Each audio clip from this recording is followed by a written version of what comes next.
Welcome everyone to Volunteering for Seniors virtual webinars for senior citizens and their caregivers. Good evening, everyone. This is Pratima Penumarthi, founder and president of Volunteering for Seniors, a 501c3 organization. Our mission is to reduce loneliness and isolation among seniors and help them stay more energetic. We aim at making sure that seniors blend into their communities without any difficulty. And we are achieving this through meaningful volunteering. We're very proud that we have dedicated volunteers who work with us, who are all dedicated to improving the lives of seniors in our community. Since the beginning of 2021, we have been conducting virtual webinars, talk shows, conferences, and keynote presentations, general sessions for seniors that focuses on supporting health and self-care for seniors and their caregivers, and also for individuals who have, of course, of any age with or without dementia across USA and across globe. One can know more about our organization by visiting our website, volunteeringforseniors.org. Hearing is one of the most basic ways we connect with others. Listening, laughing, and engaging verbally and orally with our loved ones helps form and strengthen the connections that bind relationships. Hearing loss, on the other hand, can make listening, talking, engaging way difficult. Hearing loss is well-known precursor to even social isolation, which the Harvard study also proves it negatively impacts the quality of a person's relationships and subsequently even their health and happiness as they age. Unlike incontinence, which we talk a lot for seniors, hearing loss is a natural sign of aging due to change in the structure of the ear. I was reading, some articles, and through research, we find that after the age of 65, 1 out of 3 Americans at least partially loses their hearing. However, it is not only a result of the aging process. There's so many things which is involved along with it. To know more about this, to discuss about it a little more in detail, we have today with us Shari Eberts. Shari Eberts is a passionate hearing health advocate and internationally recognized author and speaker on hearing loss issues. She's the founder of Living with Hearing Loss, which is a popular blog and online community for people with hearing loss, and an executive producer of We Hear You, an award-winning documentary about the hearing loss experience. Her wonderful book, which I read, is Here and Beyond, Live Skillfully with Hearing Loss. I think it's also, of course, co-authored with Gail Hannon, is the ultimate survival guide to living well with hearing loss. So we are very, very happy today to have with us such a distinguished guest speaker, Shari. Welcome, Shari, to Volunteering for Seniors. Well, thank you so much for having me. It's really a pleasure to see all the good work that you're doing and to participate in this with you. So thank you. Thank you, Shari. Shari, there's so many things I want to ask you, but I know, I know a lot of the people who are watching this can also connect with you through your blogs, through your LinkedIn, Twitter, and you're wonderful. You have a Facebook too. But just to begin with, this is, there's so many things to start, talking with hearing loss. The thing which always prevails and comes to my head is that when should one be really very concerned about hearing loss? And of course, the prevalence of hearing loss in older adults. Well, that is a great question, because I would say we should always be concerned about our hearing loss. Like you said at the beginning, hearing loss is something that divides you from other people. It makes communication more difficult. It makes relationships more difficult. And hearing loss is definitely more prevalent in older adults, right? You were talking about some of the statistics, and that is definitely the case. But there's also the flip side, which is that 65% of people who have hearing loss are actually under the age of 65. So it becomes more prevalent as, more deeply penetrated, right? When, as you get older, but it's actually something that impacts people across the lifespan. And I think it's something that, especially with the noisy environments that so many of us are living in today, and the earbuds and listening to music, it's definitely something that we should all be concerned with, I think, throughout our lifespan. But we can talk about some of the warning signals, if that's of interest. Sort of, how would you see that maybe this is something that's happening to you? Maybe you are starting to develop hearing loss. And the first way is really that you ask people to repeat themselves a lot. And that's kind of the stereotype, right? It's like, okay, if you say what a lot, then that, is definitely a sign of hearing loss. But it's true. It is definitely something that is a warning sign. But the other one that's a little bit less obvious is that the person can hear someone talking. So I know that you're speaking to me, but I don't understand what it is that you're saying. And so sometimes you hear the sounds, but you can't process them, and you can't turn them into the words that you need to hear in order to reply. And sometimes we think that the other person's just mumbling, or maybe they're speaking very rapidly. But when this happens a lot, it's probably because of hearing loss. Another way to see if you might have hearing loss is that it often happens in the high frequencies first. So if someone is having more difficulty hearing women and children, that might be a situation where they're developing hearing loss.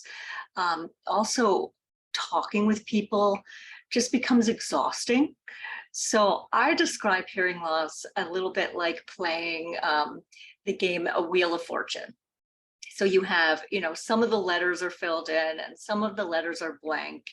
And you're trying to just process everything and use whatever clues you can to fill in those blanks in order to understand what the other person's saying. And some of that might be lip reading or speech reading. So you're looking at the person to see what their face is doing.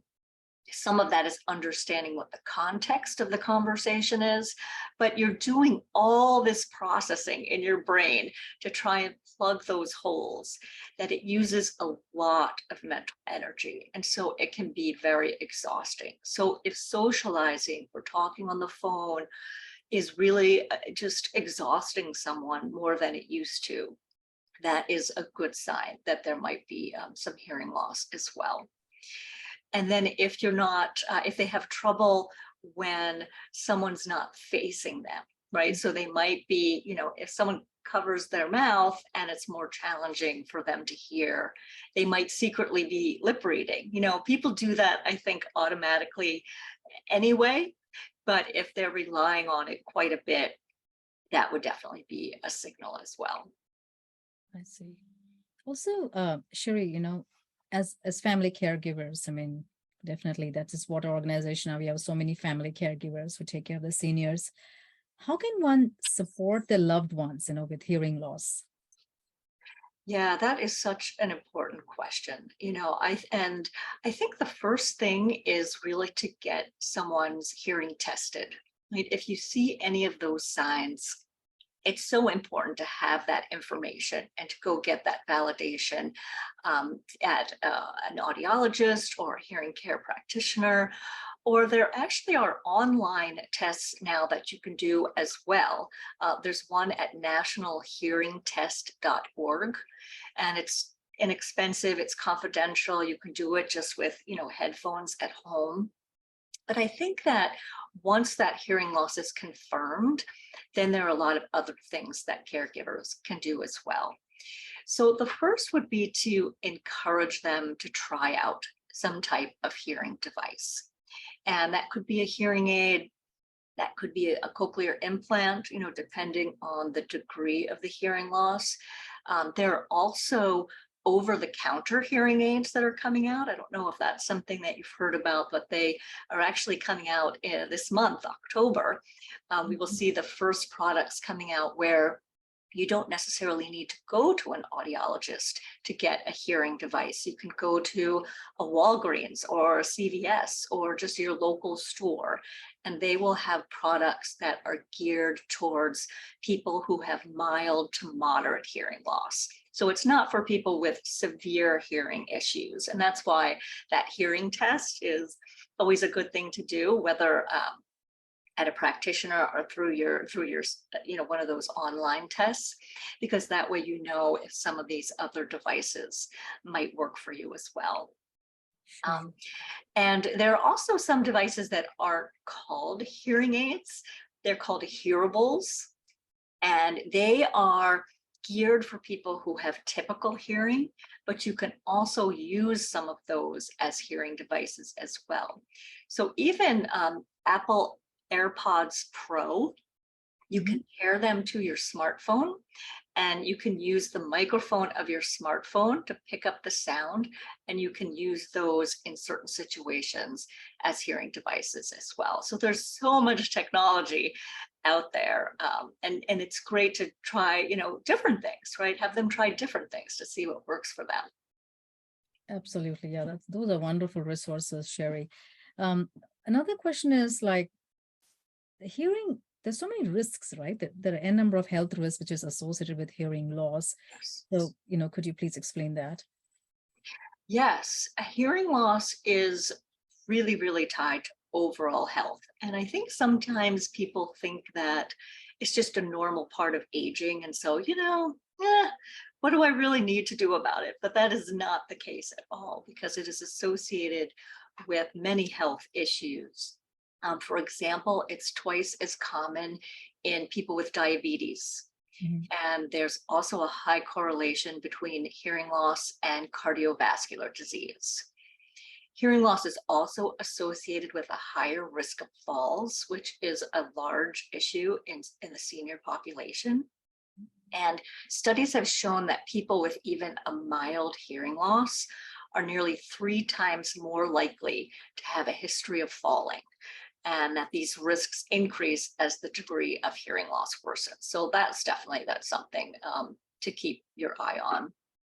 Obviously, depression and isolation, like you mentioned at the beginning, and this, unfortunately, really leads to people withdrawing. I was talking about that game of Wheel of Fortune and how much processing it takes and how exhausting it can be to continue to interact with people. And sometimes people also are stigmatized about their hearing loss. They feel embarrassed, or they feel like it's a sign that they're old or they're slow, which it shouldn't be.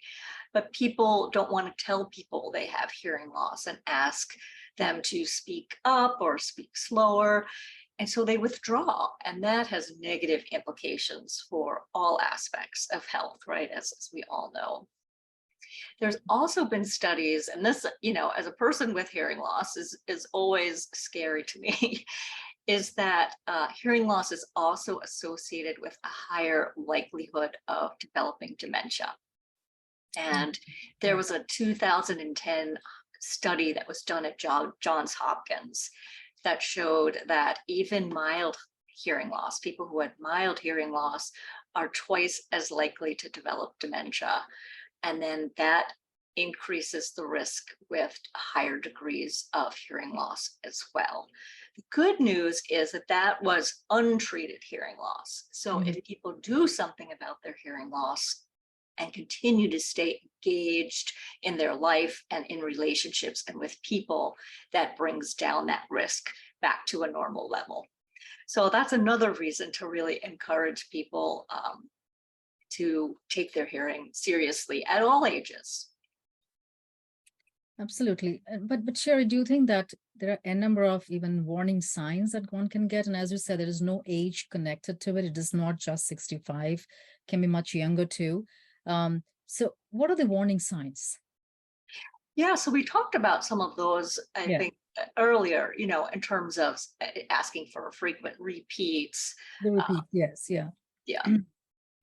That's one. And I think I have also noticed the reason I was re-stressing on this particular part of warning signs is, does it vary when it comes to seniors with dementia, or is it same whether they are having any sort of Alzheimer's or who have nothing, who don't have anything with Alzheimer's or any other part of dementia, but it has to do with just with age, is a factor of the age. Well, I think that hearing loss and dementia present in a lot of the same ways. And so sometimes one is confused for the other. You know, sometimes people might assume that someone is having difficulty with cognition or with dementia. Mhm. But the first step should really be to see if they're hearing well. You know, are they answering questions inappropriately, or are they extremely frustrated and disengaged because of these cognitive issues, or is it because Right. they didn't hear the question? So I think there's a lot of overlap.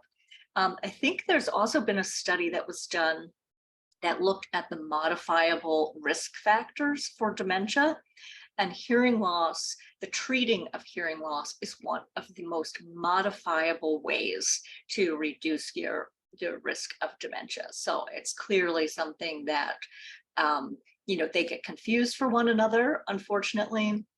And that's why that hearing test is really something that everyone should do. I get my hearing tested every year. I feel like it should be just a normal part Yep. of your health screenings. You know, people go and get their eyes tested every year or every other year, but people don't get their hearing tested regularly. And it's really something that's important to keep an eye on, because there are so many other issues that are associated with it. I agree with you totally, sure. And I would like to ask you, are there any tips, basically to help maintain our independence, enhance our quality of life, especially among seniors, with hearing loss? So what are the tips? Yeah, absolutely. And this is, I think, you know, the $1,000,000 question, right? And that was a big part of the reason why Gail Hannon and I wrote that book, Here and Beyond, Live Skillfully with Hearing Loss, because we really believe that there are so many ways to live successfully with hearing loss. And so one of the tips that, or one of the sort of things that we talk about in the book is a three-legged stool of strategies in order to live well with hearing loss. And we really like that analogy because a three-legged stool never wobbles, right? Even if it's on wobbly ground or bumpy ground. And I haven't figured out why that is, but it's just physics or something. It's very cool. But one thing that we talk about is sort of those three important legs of the stool. And the first is mind shifts. And Mhm. that's really your attitude about hearing loss, because a lot of people Mhm. have negative attitudes that they associate with hearing loss that help them, that really prevent them really from living well with it. One example is sometimes people think, you know, I want to hear better the way I used to. And we encourage people to try and shift that attitude and focus not necessarily on hearing better, but on communicating better. And that might involve hearing aids, but it's going to involve other things besides technology. And it's an important step in just shifting that mindset Mhm. so that you're prepared to take charge of your own communication. So that's really huge. And then the second leg of the stool is technology.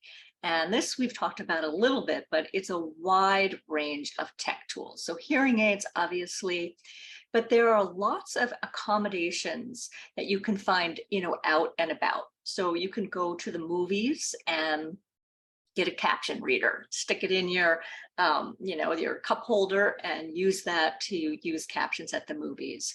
There's closed captions on the television. Everyone who lives with someone or interacts with someone who has hearing loss should always enable the closed captions on the television. It's just one of those ways that you can so easily support someone if they're able to participate. There are also apps now that you can get on your phone that are called speech to text apps. And these let you turn the spoken word into a written word. So again, it's sort of how do you help fill in those blanks in that you know, Wheel of Fortune board. And if you can get any type of written information that's hugely helpful. So lots and lots of technology tools that are out there. And then of course, those over-the-counter devices that we talked about earlier. These are lower cost hearing aids, but in some, for some people with mild to moderate hearing loss, that might be all they need in certain situations. And so it's great to give those a try too. And then the third leg of the stool Yeah. are non-technical communication game changers. So these are basically behavioral changes that you can do to improve almost any listening situation. And the first step is really identifying yourself as someone with hearing loss. You need to sort of figure out your script, hi, I'm Shari Eberts. It's nice to meet you. I have a little trouble hearing, so it would be great if you could make sure that you're facing me and speak a little slower, so I have a better chance of understanding. And I think if you say it with a smile, with confidence, people are very willing to help you, but it's just taking that step to actually ask for that assistance and identify in that way that can be hard for people. So I recommend practicing on strangers because sometimes it's harder to ask people that you care about, for them to change their behavior. You might think, I don't want to bother anyone. I don't want to put them out. So, practice on a stranger at the store who's ringing you up and you can't hear anything they're saying. Maybe they have a mask on. Maybe they're behind a plastic screen.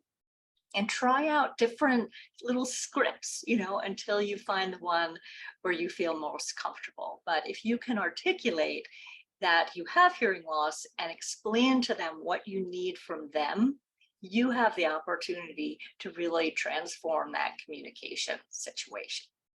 So it's really all of those things together, right? It's the attitude, it's the use of technology, and it's the use of these behavioral changes. And a lot of that comes from the person with hearing loss, but the caregiver also can participate in each one of those legs, right? The caregiver can help create an environment where there is a more positive attitude about hearing loss. It's not something that's embarrassing.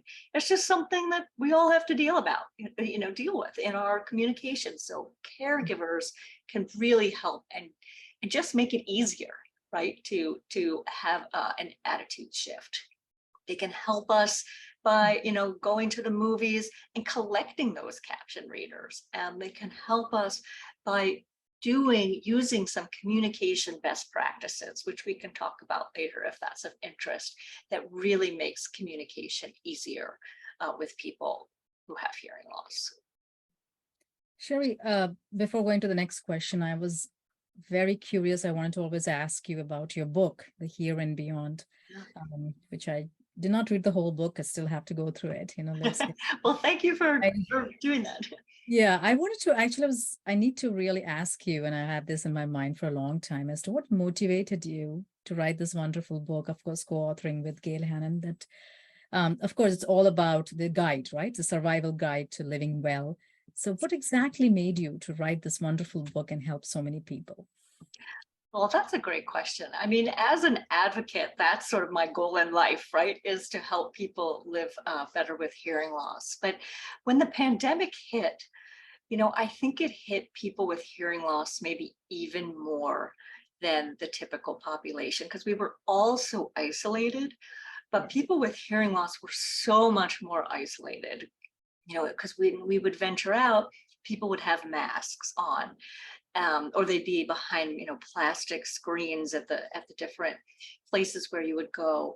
And that takes away our superpower, right? Our ability to lip read and speech read. And so all of a sudden, we were so isolated and so much more really lonely and just disconnected than we had been even before the pandemic started. And so that was part of the inspiration, that we felt that Gail Hannon and I, another advocate, felt that there were so many things that we had learned the hard way, through our lives in terms of how to live well with hearing loss. And we felt like if we could put it together in one place, then people could access this. They could share it with their caregivers, their loved ones, their family, their friends, their coworkers, share it with everyone. And it would just be this one place where we could put, everything that we've learned in terms of our lives with hearing loss. And so it was really a tremendously fun process for us. And we really hope that people are going to enjoy reading it. It has so many tips in there, but it's not boring. It's not like, oh, okay, it's like I get my highlighter out, because we tell personal stories, each of us, about the ups and the downs, and where we got it wrong and where we got it right. And so we hope that other people can really benefit from our hard knocks that we had over our lifetimes. And I'm sure it's a wonderful book, because I read reviews about it, and I'm pretty sure I've been telling a couple of seniors about to take that book, because it's available on Amazon too, right? They can get it. Absolutely. Yeah. Anywhere that books are sold. And you can go to our website too, which is hereandbeyond.com. And there'll be links to all the different places where you can buy it. Sure. Coming back to this question, Shari, is that can hearing loss affect even mental health in seniors? Oh, 100%, because it's so isolating, and it disconnects you from the people that you love, the activities that you love. I feel like it sometimes makes you lose confidence, like you feel more worried about going into a situation. Well, should I go to that dinner with a group of friends, because I know it's going to be hard to hear, and I know they're not going to want to speak one at a time. So should I do it, or should I stay home? Or should I go out to the theater, which I love to do, and a lot of seniors enjoy entertainment outside the home. Should I do it, or is it just going to be a waste of money and a waste of time?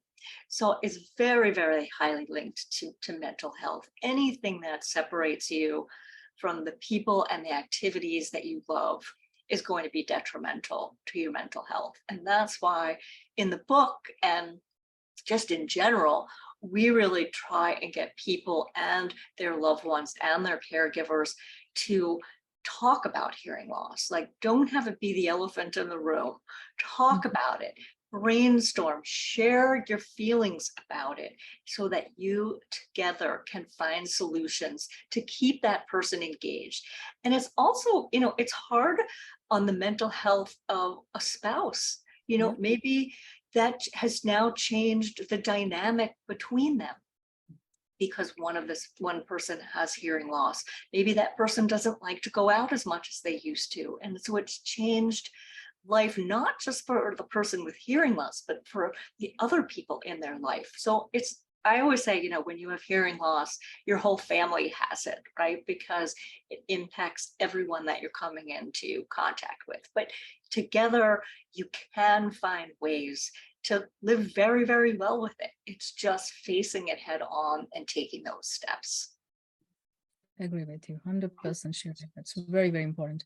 And as you said, yes, caregivers, the family caregivers should be there, and they should support each other. We're having a hearing loss, and I think, like, there are few families who I had interacted, and I did see that some of them, it depends for the cultural thing too, Shari. I mean, you must know too that, because you have dealt with so many other people too while writing the book. I find that, in some cases, it's very open. They very openly tell that, that I have this hearing issue. In some cases, I've seen that they run away from the fact they're having hearing problem. They just say that, oh, this just came because I was sick a couple of days ago. Rather than going and getting it tested.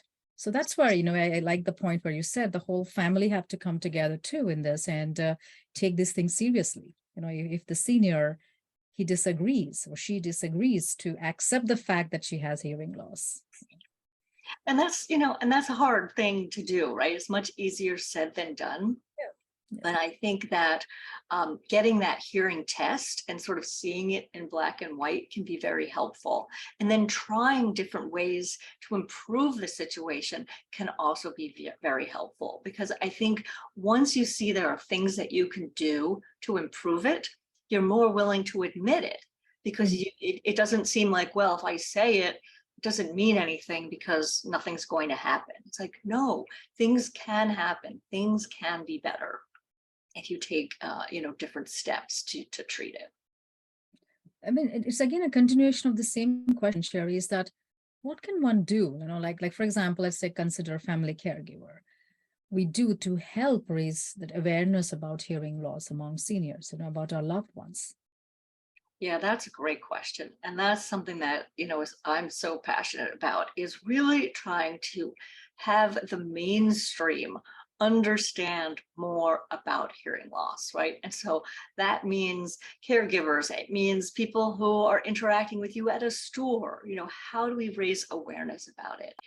And I think the most important thing is just being honest about it and just addressing it and trying to treat it and sort of have the world understand how important hearing is to overall health, right? It's not this thing that's sort of over here that happens to you when you get older and, you just expect it and you just live with it. No, that's wrong. It's something that you can do something about so that you can stay engaged with life. And in fact, you need to do something about it so that you can stay connected. So I feel like it's raising awareness in doctors' offices. I go to my doctor every year. She checks my blood pressure. She looks in my ears, but doesn't really ask me how I'm hearing. She looks in my eyes. She looks up my nose, but it's a hearing test is not part of sort of that general health checkup. And it really needs to be. So there's a lot of advocacy and awareness that needs to be done. I think even with the medical community, so that they understand how they fit into helping seniors and others really keep tabs on their hearing and making sure that it's not something that you lose control of, right? Because it comes on often very gradually. And so you might not, it's not like all of a sudden, sometimes it does happen where it's a sudden hearing loss and it goes from, high to low, but most times it's gradual in seniors. So you might not even notice it until it gets to a point where it's really impacting you. But if you had that screened every year, it might not never get to that point, right? You might not have to suffer through that isolation because you could do something about it sooner. Agreed, Sherry, because I still remember that when it comes to the hearing loss, we don't realize that it may be a permanent condition, or sometimes we think that, it can be easily be remedied, what about just by visiting the doctor's office and remove the earwax? That's another thing which I always felt like, is it the real earwax, or it's sort of infection, or it has to do something with hearing loss? So as you clearly mentioned today, is that going as a regular physical test, if they keep on doing this, physicians, it becomes a part of the physical test for a body. It's very difficult for a normal person to understand that it is a permanent condition. That's one thing, because I myself faced with that with my dad. I felt like whenever he says, there's something he can't hear, and I used to feel, is it something that's going to happen now with the age, or is it just the earwax? Right. And sometimes it is earwax, right? But it is. Right. And sometimes, but most of the time it's not. Right. But I agree with you, sort of getting that regular checkup, and caregivers can make sure that that happens, right? Make sure that those regular checkups are happening so that you have the information so you can take the right steps. Absolutely. It's been very informative talk today, Sherry. I know this will continue forever. We can do many things. A little putting it together, what you explained today, I just want to run through is that, correct me if I'm wrong, that if anyone suspects hearing loss, it's important, definitely, as Sherry says, we have to seek attention as quickly as possible. And till now, whatever studies have shown is that those who can benefit from hearing aids, those who can, using the devices can help preserve the current levels of hearing. But again, there's also options, if it is too serious, that may include medications or surgeries, which of course it can go to the higher level. So one should not take hearing issues lightly or believe they are just an unavoidable part of aging. we have to, have your senior as a caregiver. When you're a caregiver, you need to have your senior or loved ones talk to their primary care physician to identify the causes and treat hearing loss. The simple line I could say is that better hearing creates overall better health and happiness. Is there anything that you would like to say on this, Shari? Yes, absolutely. I think that's a great summary. I think that the hearing devices, they might not prevent you from your hearing loss continuing to get worse, right? That's sort of separate, but they will help you stay engaged with life, and they do lower the risk of dementia and falls. So there are definitely many good reasons to treat your hearing loss with your attitude, with technologies, with behavioral change. It's all those pieces that need to come together. And I love how you are really bringing this information to the senior community and the caregiver community, because I think hearing loss is not very well understood. And so hopefully this gives them a better sense of where to look for information and how to support people who are developing or who have hearing loss. Absolutely, Shari. And I would recommend everyone who is watching this show and who will definitely also watch more in future, like read the books written by Shari. It has been such a wonderful turning point for me to just learn more stuff. And I think it will be, that's what we need, everyone. And, to gain more information, so knowledge gaining about this part where most of the people take it very lightly in the initial stages. So yes, thank you very much for the books. And again, I'm repeating, Shari, please correct me again. Is there any other books? One is your book Here and Beyond, right? Live Skillfully with Hearing Loss. And is there any other book, Shari, that you would recommend people to go through? Yeah, I would also recommend actually looking at my website, which is livingwithhearingloss.com. And I write a weekly blog as well, all about different situations and tips and tricks. How do you handle Thanksgiving? How do you go to the movies? How do you go to the theater? So there's lots of information that you can find there as well. And then I would suggest that people can also look on Facebook groups.